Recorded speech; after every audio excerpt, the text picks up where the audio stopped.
আওয়ামী লীগ পাল্টা মার দেওয়া শুরু করলে গৃহযুদ্ধ অত্যাসন্ন, এই প্রসঙ্গটি নিয়ে আপনাদের সামনে কথা বলবো। 11 মাস হয়ে গেল, দেশে কোনো শৃঙ্খলা নেই। গৃহযুদ্ধ যদি বলেন, গৃহযুদ্ধ এক প্রকার শুরু হয়ে গেছে। এই মতটাই গৃহযুদ্ধ। একটি গোষ্ঠী সমানে তাণ্ডব করে যাচ্ছে। আওয়ামী লীগ ছাড়া যে রাজনৈতিক দলগুলো এই মুহূর্তে বাংলাদেশে আছে, বিএনপি, জামাত, এনসিপি, আওয়ামী লীগ দেখলেই অত্যাচার, আওয়ামী লীগ দেখলে নির্যাতন। আজকেই কেউ জানুক যে আওয়ামী লীগের একজন সংসদ সদস্য কোনো বাড়িতে আছেন। আওয়ামী লীগের কোনো সংসদ সদস্য তাদের নিজ বাড়িতে এই মুহূর্তে নেই। কোনো বাড়িতে আছেন যদি কেউ জানে, এই বিরোধী শক্তিটি, আওয়ামী লীগ বিরোধী শক্তিটি বিএনপি, জামাত, এনসিপি, তাহলে তার আর রক্ষা নাই। সেখানে মব সৃষ্টি হবে, মব সৃষ্টি হয়ে পুলিশ ডাকা হবে, পুলিশ ডেকে সেই সংসদ সদস্যকে গ্রেপ্তার করা হবে। কিন্তু অন্য কোনো জনপ্রতিনিধির ক্ষেত্রেও এটি প্রযোজ্য। এই যে তাণ্ডবটি চলছে এবং আওয়ামী লীগ যে পড়ে পড়ে মার খাচ্ছে, এই মার খাওয়াটা যদি বন্ধ হয়, যদি রিভার্স হয়, তখন কি হবে? আমি সর্বশেষ গণমাধ্যমে দেখলাম যে গত পরশু রোববারেও মিরপুরের একটা ঘটনা। এক বাসায় মিরপুরের ছাত্রদলের কয়েকজন নেতা ঢুকে, শ্রমিক লীগ করতেন এক ভদ্রলোক, তার বাসায় ঢুকে চাঁদা দাবি করেছে 20 লক্ষ টাকা, যে তুই আওয়ামী লীগ করিস, চাঁদা দে, না হলে তোকে পুলিশে ধরিয়ে দেব। এই চলছে সারা বাংলাদেশে। চাঁদা দিয়ে রক্ষা পাচ্ছে, কেউ পালিয়ে যাচ্ছে, কেউ ধরা পড়ছে। আওয়ামী লীগ মানে কি স্বাধীনতা বিরোধী? আওয়ামী লীগ মানে কি মুক্তিযুদ্ধ বিরোধী? আওয়ামী লীগ মনে হয় যুদ্ধে হেরে গেছে, পরাজিত শক্তি। আর এই যে বিএনপি, জামাত, এনসিপি, তারা বিজয়ী শক্তি। পরাজিত শক্তিকে যেখানেই পাবে সেখানেই মার হবে, এই নীতিতে চলছে। কিন্তু ভাই, যারা মার দিচ্ছেন তারা কি একবারও খেয়াল করেছেন, চিন্তা করেছেন যে আওয়ামী লীগ তো এই দেশ থেকে চলে যায়নি? আমি বারবার বলি, এর আগেও বলেছি, কতজন চলে গেছে? সর্বোচ্চ 40,000, 45,000 বা 50,000 নেতাকর্মী, কেন্দ্রীয় নেতাকর্মী, জেলা নেতাকর্মী, উপজেলা নেতাকর্মী, 45-50,000 হয়তো দেশের বাইরে চলে গেছে। বেশিরভাগই ভারতে আশ্রয় নিয়ে আছে। এবং যারা আরো বড় নেতা গোতা, যাদের আরো পয়সা কড়ি আছে, যারা বিদেশে আগে থেকেই ক্ষমতায় থাকতেই মন্ত্রী ছিলেন, বাংলাদেশে ক্ষমতায় থাকতে আয়েশি জীবন গড়েছে, তারা হয়তো আরো দূর দূরান্তে পালিয়ে গেছে। ইউরোপের দেশগুলোতে আছে, আমেরিকা, কানাডায় আছে। কিন্তু বেশিরভাগ আওয়ামী লীগের এই মুহূর্তে বাংলাদেশেই আছে। এরা যদি ঘুরে দাঁড়ায়, গৃহযুদ্ধ আমরা দীর্ঘদিন ধরে বলছি না, একদম গৃহযুদ্ধ অত্যাসন্ন। কিছু কিছু আলামত কিন্তু তাই বলছে। এই যে গতকালকেও এমন একটা ঘটনা ঘটেছে, খুব ছোট্ট ঘটনা। বাংলাদেশের একটা উপজেলা পর্যায়ে নেতাকর্মীদের ছাড়িয়ে নিতে ছাত্রলীগের থানা ঘেরাও। যুবলীগ ও ছাত্রলীগের কয়েকজনকে গ্রেপ্তারের পর তাদের অনুসারীরা থানা ঘেরাওয়ের চেষ্টা করেন। ঘটনাটি কোথাকার?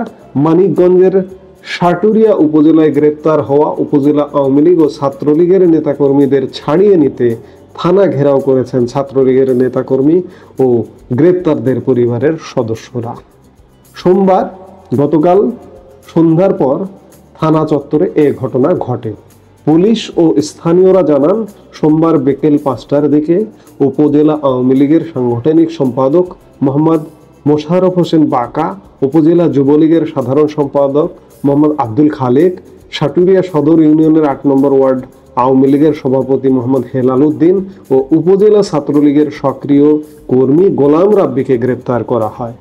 এরপর পুলিশের উপর ক্ষিপ্ত হয়ে সন্ধ্যায় থানা ঘেরাও করেন ছাত্রলীগের স্থানীয় নেতাকর্মী ও পরিবারের সদস্য সহ 40 থেকে 50 জন। এটি বাংলাদেশের একটি উপজেলার ঘটনা। আওয়ামী লীগের নেতাকর্মীকে অন্যায়ভাবে গ্রেপ্তারের প্রতিবাদে তাদেরই অনুসারীরা, তাদেরই পরিবারের সদস্যরা মানিকগঞ্জের সাটুরিয়া থানা ঘেরাও করেছে। আগামীকালকে যে বাংলাদেশ ঘেরাও করবে না, আওয়ামী লীগের লোকজনের মার খেতে খেতে দেয়ালে পিঠ ঠেকে যাবার উপক্রম ইতিমধ্যেই হয়ে গেছে। তারা যে ঘুরে দাঁড়াবে না, ঘুরে দাঁড়িয়ে আপনাদের পাল্টা মার দেবে না, আপনাদের সহ অবস্থান তো সহ্য হচ্ছে না। অত্যাচার নির্যাতন চূড়ান্ত পর্যায়ে চলে গেছে। আপনারা তো সরকারের বাইরে ছিলেন, এখনো সরকারের বাইরে আছেন, তারপরেও তাণ্ডব করছেন। সরকারের বাইরে ছিলেন, আওয়ামী লীগের আমলে বিএনপি নেতাকর্মী গ্রেপ্তার হয়েছেন, জামাতের নেতাকর্মী গ্রেপ্তার হয়েছেন, জেলে থেকেছেন, পালিয়ে থেকেছেন, কিন্তু এখন যা হচ্ছে এটি কিন্তু ভয়ঙ্কর, ভয়ানক।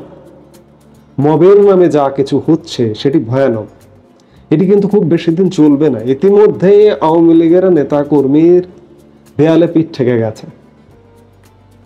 আজকে তারা যদি ঘুরে দাঁড়ায়, এই মানিকগঞ্জ সাটুরিয়া থানার মতো সারা দেশকে কেন্দ্র করে যদি ঘুরে দাঁড়ায়, তারা বাংলাদেশেই আছে, বারবার বলছি।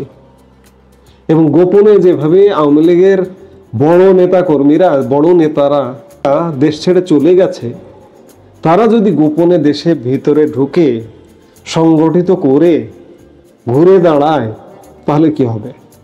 তাহলে ৭১-এর আরেকটা যুদ্ধ শুরু হয়ে যাবে। এবং গৃহযুদ্ধ আমরা যে বলছি না, অবস্থা কিন্তু সেদিকেই যাচ্ছে, দেশ কিন্তু সেদিকেই যাচ্ছে। হাজার বলেও, হাজার আলাপ করেও লাভ হবে না। বিএনপি, জামাত, এনসিপি তারা তাদের নীতিতেই চলবে। এখন আওয়ামী লীগের বাঁচতে হলে কি করতে হবে? বাঁচতে হলে প্রতিরোধ করতে হবে। এখন যে মব হচ্ছে, এই মবের বিরুদ্ধে পাল্টা মব করতে হবে। এছাড়া আওয়ামী লীগ এই দেশে বাঁচতে পারবে না, সুস্থভাবে স্বাভাবিকভাবে বাঁচতে পারবে না। অবস্থা কিন্তু তেমনই। প্রতিরোধ ছাড়া কোনো উপায় নেই। এবং প্রতিরোধ, পাল্টা প্রতিরোধ যদি হয়, বাংলাদেশ একটা গৃহযুদ্ধ, আমরা গৃহযুদ্ধ বলছি, সেই গৃহযুদ্ধে পতিত হবে। এবং সে চূড়ান্ত বিচারে হয়তো সেটাই হবে। কারণ মব থামছে না। বাকি তিন বাহিনী বলতে বিএনপি, জামাত, এনসিপির, আওয়ামী লীগ মার খাচ্ছে, কোথাও কোথাও প্রতিরোধ করছে। এবং সামনের দিনগুলোতে আরো বেশি প্রতিরোধ হবে। এবং সেই গৃহযুদ্ধই হয়তো আমাদেরকে দেখতে হবে। দেখার জন্যই আমরা হয়তো মানসিকভাবে আমাদের প্রস্তুত হতে হবে। মনে করতে হবে এটি স্বাভাবিক। অবস্থা সেদিকেই যাচ্ছে। এখন দেখার বিষয় সামনের দিনগুলোতে কি হয়। সামনে বাংলাদেশের অবস্থা, বাংলাদেশের ভাগ্যে খুব ভালো কিছু নেই, খুব খারাপ কিছু আছে। এমনকি বারবার আমি বলি, এই যে ইউনূস সরকার চলে যায়, যদি বাংলাদেশের ইতিহাসে এমন অন্তর্বর্তী সরকার, এত অজনপ্রিয় সরকার আর নেই। এই সরকারের বিরুদ্ধেই মানুষ দাঁড়িয়ে যাচ্ছে। এই সরকার শেষ পর্যন্ত যখন মানুষ বিরুদ্ধাচরণ করতে করতে একটা পর্যায়ে হয়তো একটা নির্বাচন দিয়েই নিরাপদে চলে যেতে চাইবে। দিয়ে চলে গেলেও যে সরকারটি আসবে, সেই সরকারটিও বাংলাদেশে স্বাভাবিকভাবে চালাতে পারবে না। বারবার বলছি, অসম্ভব। বাংলাদেশে যে একটা ঐক্য, বাংলাদেশে যে একটা সহ অবস্থান, জামাতের সাথে আওয়ামী লীগের লোকজন মিশেছে। আজকে জামাতের লোকজন আওয়ামী লীগের সাথে যা করছে তা ভয়ঙ্কর, ভয়ানক। এগুলো আসলে সংঘর্ষ দিয়েই সংঘর্ষ শেষ হবে। 5 অগাস্ট 2024 জুলাই যে ঘটনাগুলো ঘটেছিল, সেগুলো আবারও একটি সহিংসতা দিয়ে এর অবসান হবে। এছাড়া আর কোনো উপায় দেখা যাচ্ছে না।